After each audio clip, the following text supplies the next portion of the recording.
anybody wants to get on me. Put it.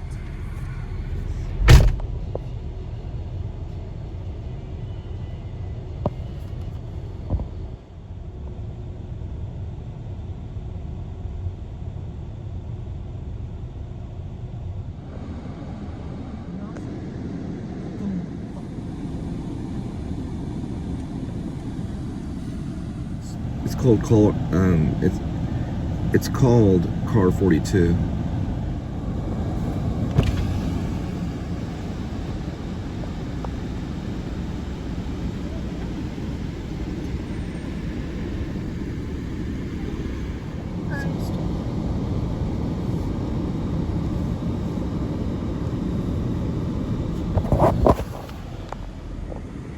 All right, so you got my code?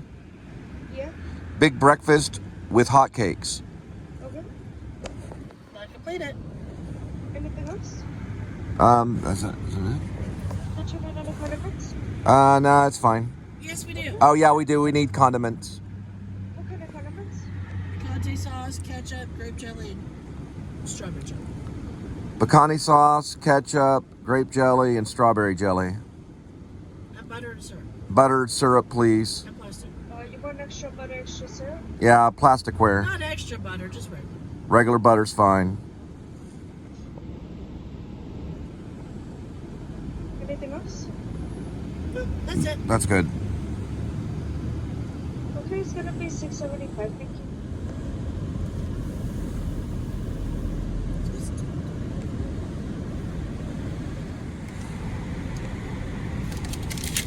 Thank you. Appreciate it. It's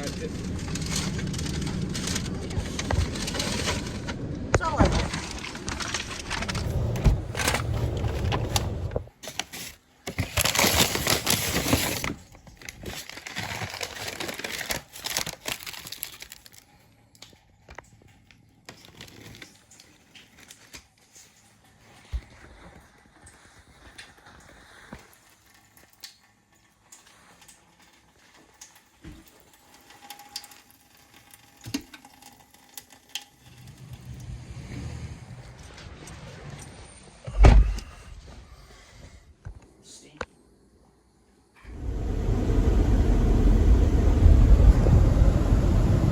Alright, so we're having problems with Linda's phone again.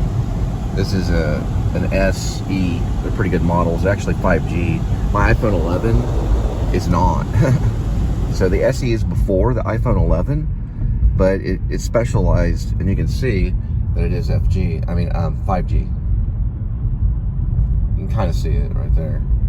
Mine's actually not on LTE, because the iPhone 11 was the last phone just to stay in LTE. It was the iPhone 12 that switched over to possibilities of 5G. That's not the problem, though. All right, so that's fine, right? Side knobbles. The SE has a dial right here. See it? I just hit the dial. The little dial button. Watch. Ding. Ding. No response. So we're going to have to take it in. I know some specialists.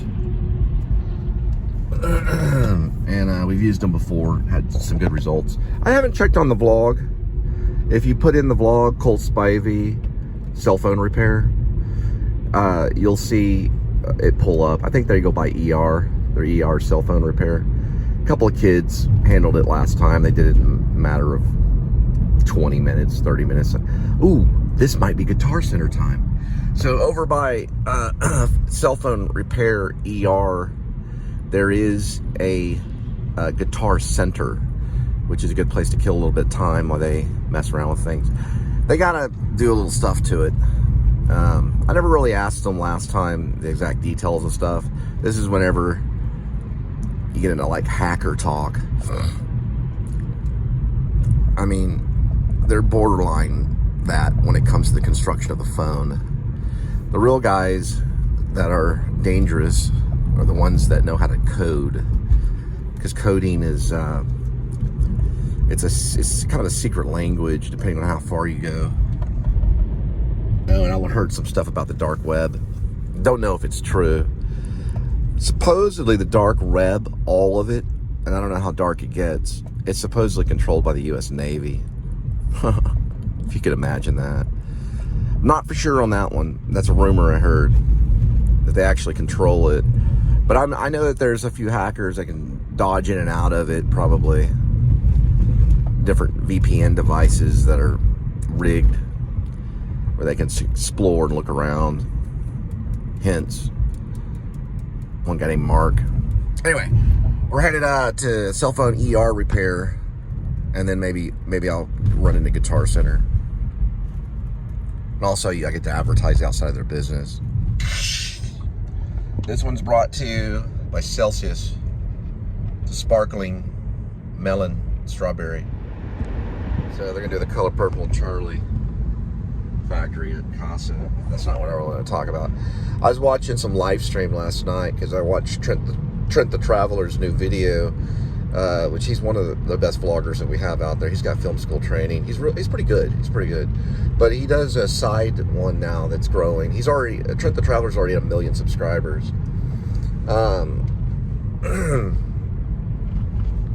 Anyway, so I was watching live stream, and they've got a game that's pretty popular called LASD. It's in the fashion of GTA, only it's from the point of view of like LAPD, I guess, but they call it LASD. I don't know what that means, but it looks like it's in the same city as Los Angeles, and your goal is to do things like make proper arrest or whatever, but they go through all the procedure and protocol stuff. It's probably like a police recruiting game, if you want to even call it that. I used to play SOCOM, Special Optics, or Special Ops Command. Special Ops Command was SOCOM. But this was pretty funny because it looked like on the live stream there were people playing the criminals and people playing the cops. Now, I switched over to GTA, and GTA's advanced, especially GTA 5. But what was funny was the two comparison of gameplay was very different. So LASD, they were all playing really correct, using like different, codes and what's your 1020 and all this stuff. And they're all, you could tell the person sounded like a radio announcer that was running the troop on LASD game. I guess it's PlayStation. Yeah, it's probably PlayStation. GTA is definitely PlayStation. And then I couldn't really understand what they were doing in GTA because they were doing a thing called boosting. It's where they respawn. So back in the day, PS3 days on Modern Warfare, you could take two consoles, which is what this person was doing, and you'd basically have two accounts, a dummy account and then a real account.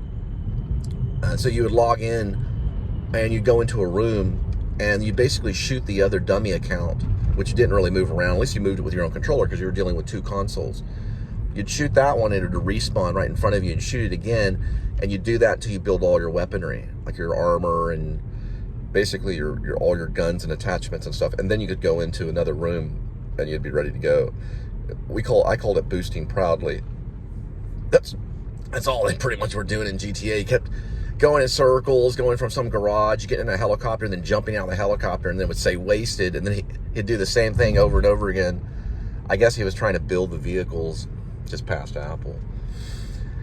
But the gameplay was harder to follow in GTA because they were weren't really hacking, but it was like a version of it.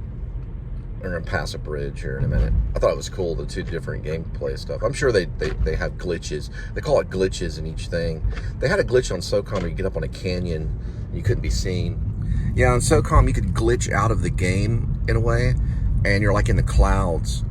And then you could look down like in God mode, and they could, the enemy couldn't see you. I think they do have God mode on the other ones too, and that's basically, like when you're building stuff in these PlayStation games and stuff. And by the way, you should take PlayStation pretty serious, because if you're an actor, you're in second place when it comes to revenue. First place is gaming, second is movies, and third is music. So if you're a musician, you're in third place when it comes to revenue. But they use actors, they use them for voiceovers. I have a friend or a teacher, Diane. She was one of the voices in the game, Dante's Inferno's game.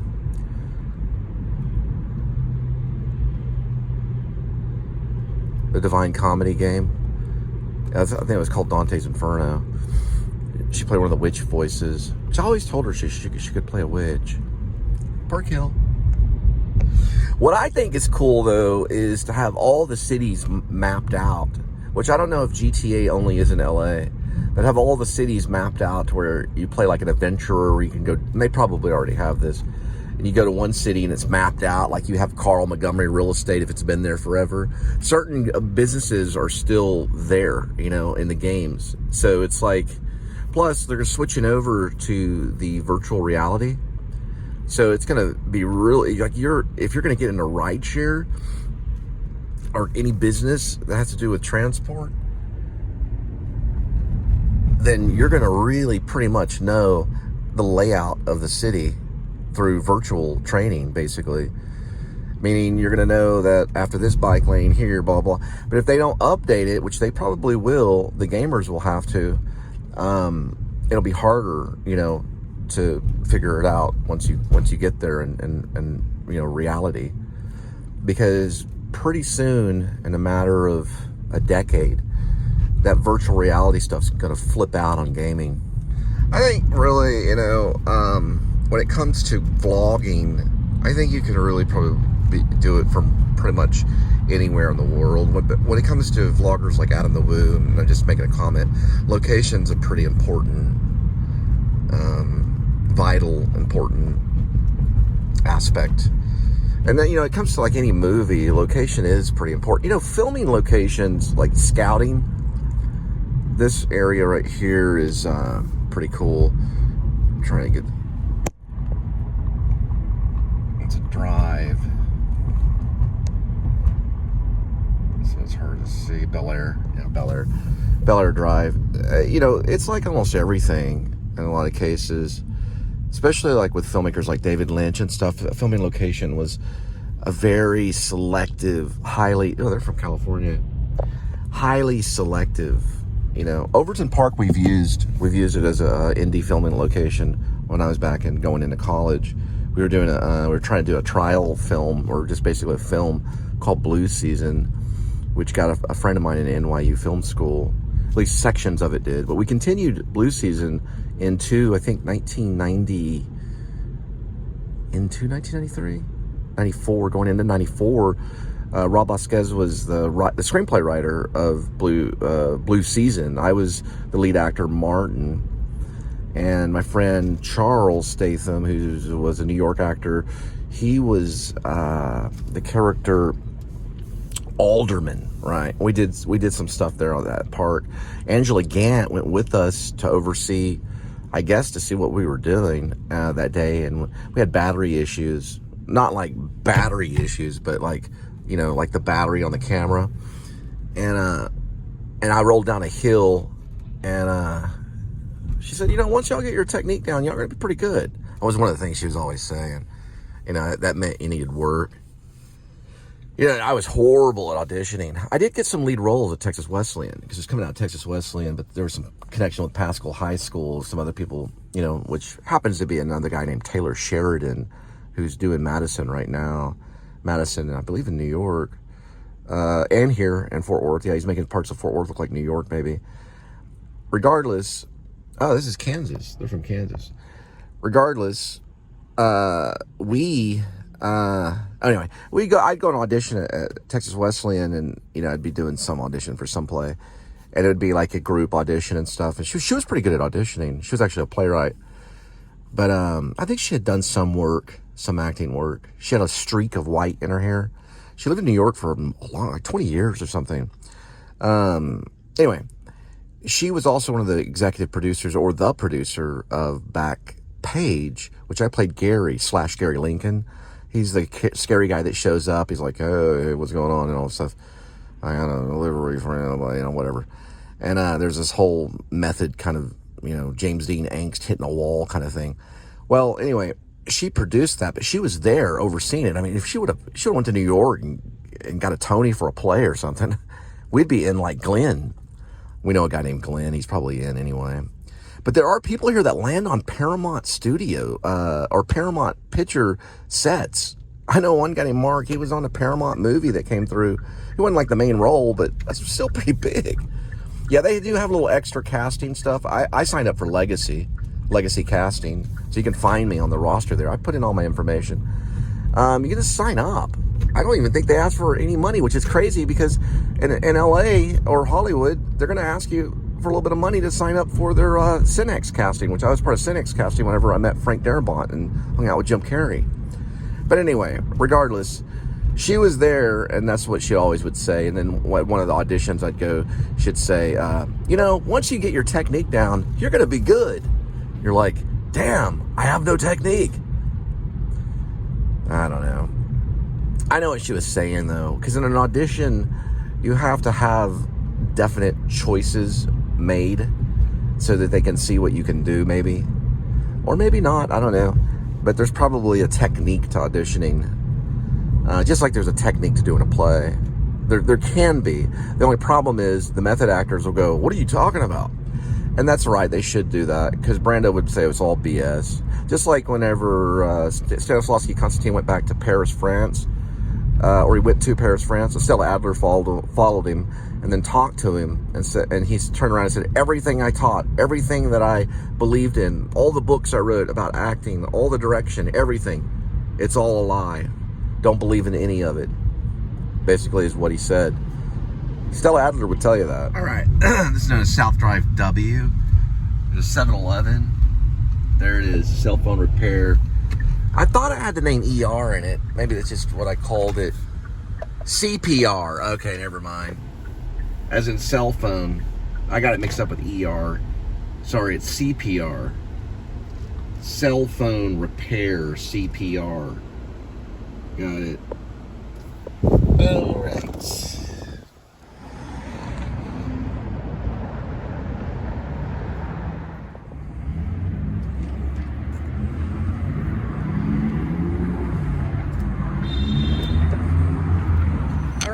So they said 1 hour. Yeah, that's what they pretty much was last time.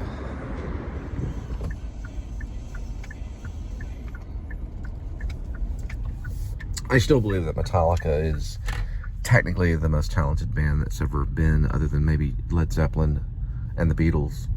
But Metallica can do things the Beatles never could do, and they certainly could do things Led Zeppelin wouldn't really know how to do. But then again, I don't think Metallica could probably do a good cover of a Led Zeppelin song. Do you know what I mean? Just like Metallica would sound really funny doing Daniel Johnston. All right, we're going in.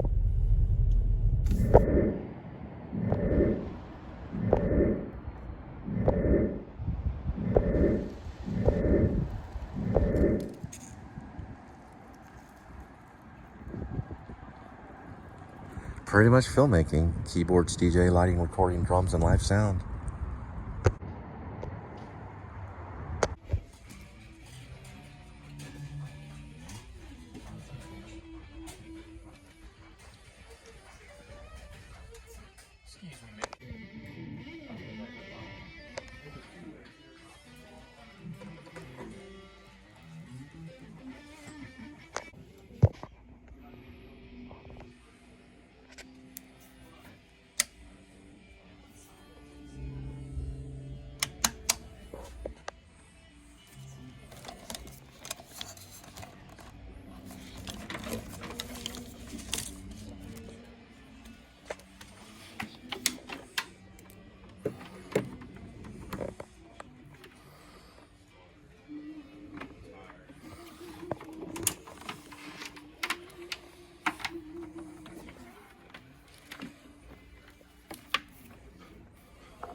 There's a good purpose to it because this is connected to this right here.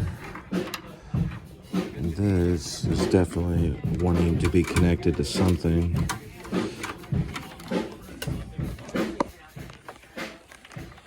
Oh, there we go. Well, input-wise, that would make sense to a certain degree. The thing is, this would have to probably be part of it. Which is tied like that.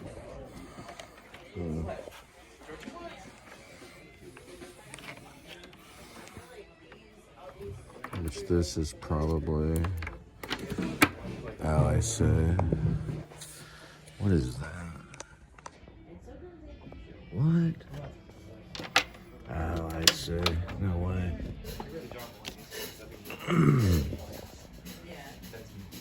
Oh, wow.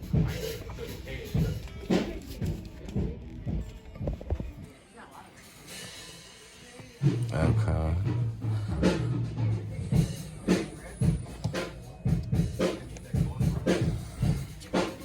That's definitely wanting to do something. Oh, I see it. So it moves. Okay.